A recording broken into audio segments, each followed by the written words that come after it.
Selamat pagi semuanya. Kami di SMA 1 menerima tamu dari Akbid Singkawang dalam rangka mensosialisasikan penerimaan mahasiswa baru tahun ajaran 2021-2022. Untuk itu kami persilahkan Ibu untuk menyampaikan, memperkenalkan, untuk kemudian menjelaskan. Selamat pagi, terima kasih ya Pak ya, kita diberi kesempatan. Perkenalkan, nama saya Ibu Nani dan di sebelah Pak Edi. Kebetulan kita mau melakukan sosialisasi nih, berhubung ini kelas juga masih online Pak ya, jadi kita memang hanya akan menyerahkan sekedar bingkisan dari Akbid tanda mata, dan kita akan menempel beberapa persyaratan Pak dari Akademi Kebidanan Singkawang. Mungkin Bu bisa jelaskan sedikit Akbid Singkawang gimana, apa jurusan apa aja, kemudian per semesternya berapa, kabarnya seperti itu mungkin. Kalau untuk Akbid Singkawang itu Pak ya, kita ditempuhnya dalam 3 tahun. Jadi ada 6 semester, tingkat 1, tingkat 2, tingkat 3 itu yang memang kalau dilakukan secara periodik dan tidak ada pengulangan atau tidak ada cuti, itu hanya dalam 3 tahun ditempuh, itu sudah selesai. Nah, kalau untuk pembiayaan kita memang per semesternya dikenakan biaya 6.200.000 Pak. Cuma teknik di dalamnya kita juga kan dengan kondisi seperti apapun kita masih bisa ada tidak langsung dibayarkan secara gitu. Jadi seperti itu. Tadi kan 6.200.000 Bu ya. Masuknya berapa Bu? Masuknya berapa? Mungkin kemudian tambah ada biaya-biaya lain nggak selain kalau itu? Kita memang lebih lengkap. Di luar biaya SPP memang kita ada pembiayaan namanya uang praktek Pak. Uang praktek ini karena kan mahasiswa kita turunkan ke lahan praktek seperti rumah sakit, puskesmas, BPM. Nah, tentu saja itu kan juga ada pembiayaan ya Pak ya, kita menitipkan juga pasti kita memberikan retribusi lah kepada tempat yang kita menitipkan mahasiswa. Nah, itu memang ada biaya tambahan-tambahan. Nah, biaya tambahannya memang disesuaikan jumlah hari turun Pak. Jadi tidak bisa sama dalam satu semester itu berapa, itu juga tidak bisa sama. Tergantung tempat dan ininya juga jumlah harinya. Jadi berapa tadi Bu untuk uang masuk? Uang masuknya berkisar 20-an Pak, tapi itu juga sudah. Yang lama berapa? Yang sekarang ini yang tertulis? Yang sekarang 22 juta 20. plus uang kuliah 1 semester. Oh iya, jadi sudah bebas 1 semester, biaya pakaian, sumbangan gedung. Jadi 22 juta pembayaran berkaitan dengan gedung, kemudian baju, kemudian SPP semester ini dan yang lain. Tapi yang jelas di semester ini udah tidak ada pembayaran lain. Ya, 1 semester sudah bebas. Kecuali udah mulai masuk semester kedua, baru masuk pembayaran SPP baru, yaitu 6.200.000 ya, seperti itu Bu ya. Mungkin ada di akhir itu Pak Bu, biasanya ada lagi tidak biaya? Ini cerita biaya dulu aja dulu. Kalau di akhir pasti ya Pak ya, karena nanti itu ada berkaitan dengan tugas akhir. Ada yang namanya juga studi kasus, yang mereka itu tetap ada biaya di luar itu. Teknisnya ya hampir semua tempat perkuliahan ya Pak, kalau udah di akhir semester kan tentu ada tugas-tugas akhir yang juga pasti menggunakan biaya. Nah, cuma kalau besarannya kita tentu tidak bisa menentukan Pak, karena itu kan akan 3 tahun kemudian kita nggak tahu perkembangannya seperti apa. Tapi di akhir tetap ada. Terus ini kan kondisi pandemi ini Bu, gimana model kuliahnya Bu yang udah dijalani semester ini yang semester terjadi ini? Kita Pak cerita semester ini aja. Yang terjadi kita tetap kalau kuliahnya masih teori kita online, tapi kita ada simulasi tetap praktek Pak. Cuma kita masuk ke dalam lab, cuma kita bagi tidak lebih dari 10 orang. Jadi misalnya hari ini 10 orang, besok lagi 10 orang, kita tidak banyak. Juga kita juga udah punya standar APD sendiri dengan kelengkapan yang standar kita lah Pak untuk menjaga keamanan. Tadi kan yang teori tetap Bu ya untuk daring daring. Kemudian yang praktek berarti tetap ada ke lab, berarti hadir ke lokasi, hadir tempat. Kan selain punya lab sendiri Bu ya, ini kan bidan, ini berkaitan dengan nyawa orang ya. Tentu kan tidak bisa langsung namanya praktek pakai orang yang benar-benar lagi ngalami kelahiran ya. seperti Iya. itu. Gimana Bu untuk menyiapkan orang sehingga menjadi bidan yang benar-benar profesional, kerjasamanya kemana aja ini? Nah, itulah makanya kita ada namanya dinas, Pak. Dinas itu praktek turun ke lapangan, di mana mereka kalau tingkat 1 itu memang belum ya, semester 1, semester 2 itu mereka mulai dulu di awal di rumah sakit. Biasanya standar-standar awal di kampus sudah kita ajarkan ya cara menginfus, cara tes tekanan darah. Kemudian nanti mereka turun ke lapangan. Di lapangan itulah mereka terjun langsung dengan tentu pengawasan dari tempat lahannya, Pak. Tentu diawasi oleh bidan-bidan senior. Tapi memang kalau di tempat kita tetap Pak, nanti apalagi udah tingkat 2, kalau sudah menolong patus ya mereka harus menolong. Nah itulah mereka ada dinas, ada kita turunkan ke lahan-lahan praktek gitu Pak. Kemudian Bu, di kampus sendiri ada nggak menerima semacam apa ya praktek lah gitu ya atau klinik? Kita kalau Itu pelayanan. kalau kita ujian praktek kenaikan tingkat ujian akhir semester, kalau pas pemeriksaan ibu hamil kita bawa Pak, wajib membawa pasien. Wah, gitu. Siswanya wajib membawa pasien. Enggak, yang nangani langsung ini kan bidan, berarti kan menangani kelahiran. Ada enggak maksudnya Oh, kalau di lahiran kampus langsung enggak, belum sampai. kita kan kalau lahiran harus ada izin Pak. Tapi kalau hanya pemeriksaan kesehatan seperti ibu hamil, mereka wajib membawa. Oh, gitu. Jadi tahu menghitung bulan Ya, kehamilan, apa itu udah ada lah standarnya gimana. Jadi Pak. kalau maksudnya saya kan orang awam nih di Iya. bidanan, jadi makanya saya nanya nih. Jadi kalau umpama kan selesai tadi 3 semester atau 3 3 tahun 6 dalam 6 semester kan betul. gitu. Apakah setelah tamat itu udah bisa menolong orang? Seandainya dia maaf lah orang kampung gitu kan jauh dari mana, kemudian dia berada di kampung jauh dari puskesmas. Nggak ada bidan lain gitu, udah sampai bisa nggak sampai Sudah, dia puji kalau dia Tuhannya, terpaksa nolong gitu. Iya, puji Tuhannya kita tuh tamatan kita, lulusan kita tuh Pak biasanya belum wisuda sambil menunggu rentang waktu mau wisuda itu mereka sudah langsung turun kerja. Jadi lahan-lahan praktek yang tempat mereka dulu praktek mungkin menilai cara kerjanya baik, terus anaknya juga dianggap mampu, itu langsung ditarik mereka Pak.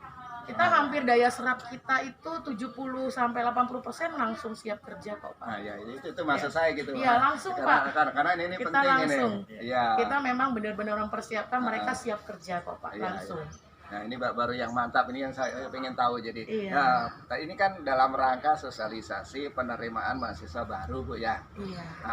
Kira-kira ada nggak yang khusus untuk anak-anak yang kurang mampu, tapi dari segi finansial, kemudian dia punya kemampuan dari prestasi gitu loh. Ada nggak?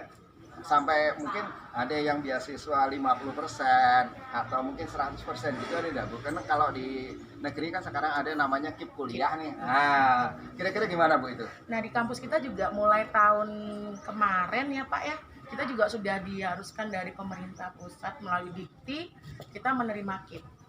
Tapi tentu saja dengan syarat dan ketentuan betul-betul dilihat keluarga yang tidak mampu tapi juga berprestasi dari segi ujian kita ya. Kita kan juga ada ujian masuk gitu. Jadi kita juga menerima KIP Pak sesuai dengan yang diinikan pemerintah. Kita melalui Dikti lah ya karena data-data. Nah, tetap ada. Selama KIP masih diberlakukan pemerintah artinya kita tetap masih menerima kalau memang pemerintah masih ada. Untuk sementara itu Pak ya, satu beasiswa kita bermacam-macam Pak.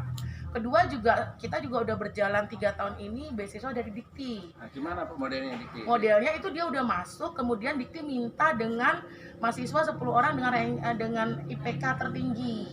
Dia punya standar Pak, nanti kita kirimkan data berapa IPK yang menurut mereka standar, nanti akan masuk sendiri ke rekening mereka.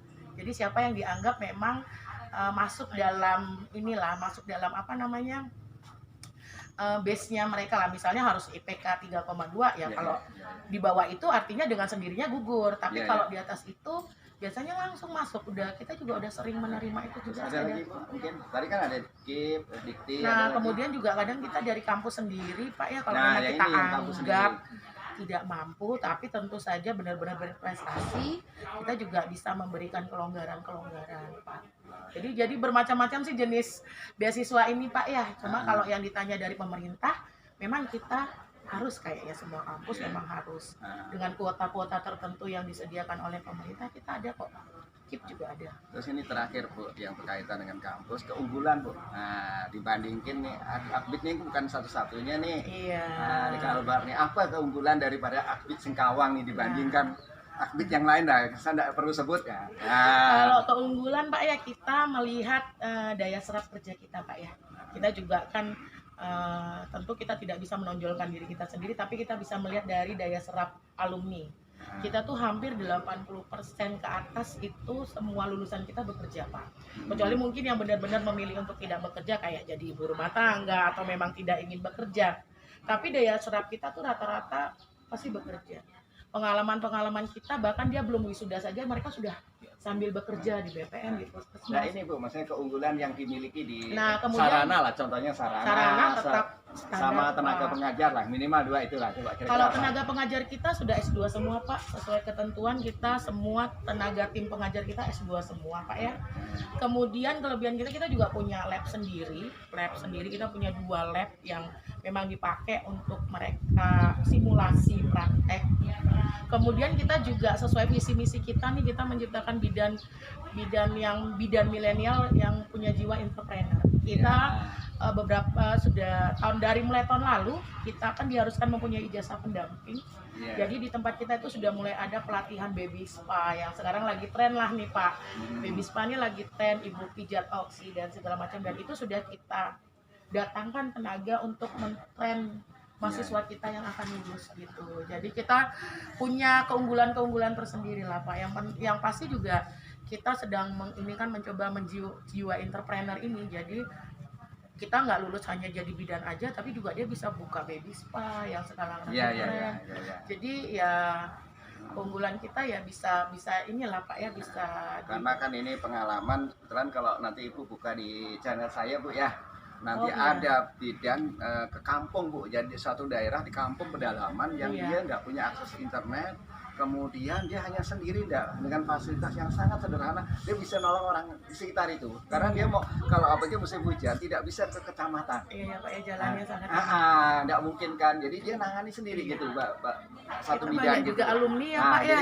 Alumni kita yang bisa dari lihat daerah itu makanya kenapa saya tanya, jadi akhirnya supaya siap. Oke, silakan Bu, mungkin alokasinya Bu, lokasi dulu nih, Singkawangnya di mana Pak? Saya jadi yang buat anggap ya orang Sintang nanti nonton YouTube ini Kapuas dulu, jadi kan nggak pernah nih pojoknya Singkawang pun belum tahu gitu. Pojoknya Singkawang pun nggak tahu ya. Kebetulan lokasi kita Pak strategis banget ya di Singkawang, itu persis kita di tengah kota dekat dengan kantor wali kota.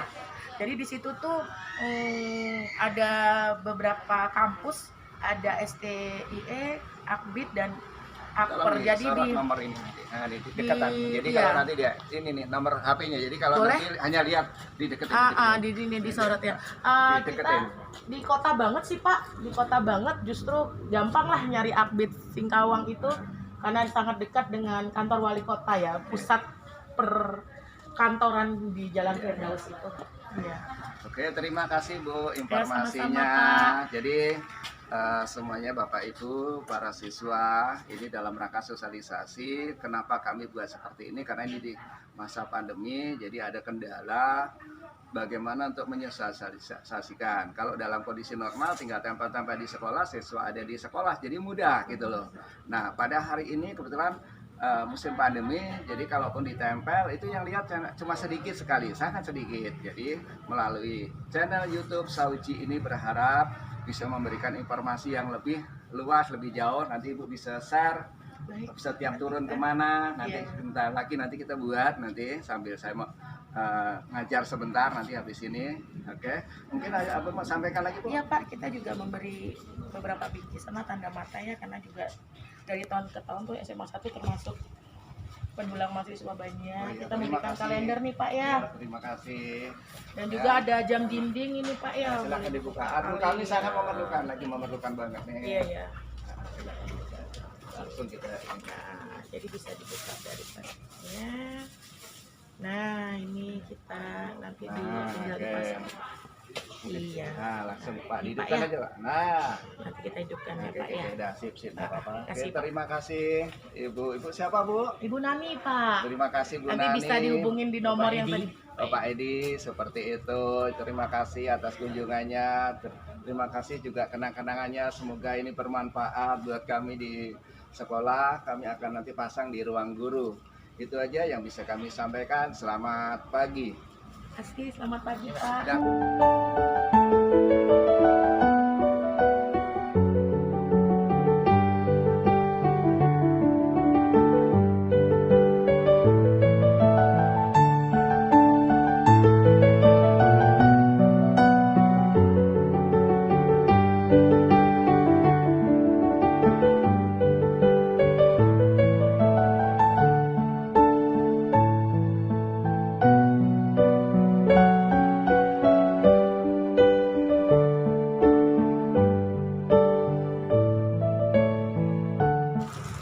demikian sosialisasi penerimaan mahasiswa baru Akademi Kebidanan Singkawang. Bagi yang berminat untuk mendaftar bisa menghubungi Bu Nani langsung yang tertera di video ini, atau juga bisa melihat nomor WA-nya berada di deskripsi ini. Semoga ini bisa memberikan manfaat dalam kondisi pandemi, bisa memberikan informasi penerimaan siswa baru bagi siswa-siswi yang berada di rumah dan yang menonton channel ini. Saya ucapkan terima kasih, dan sekali lagi semoga bermanfaat buat kita semua dan Indonesia akan semakin maju jaya para medisnya. Semoga Akademi Kebidanan Singkawang semakin maju dan jaya. Terima kasih.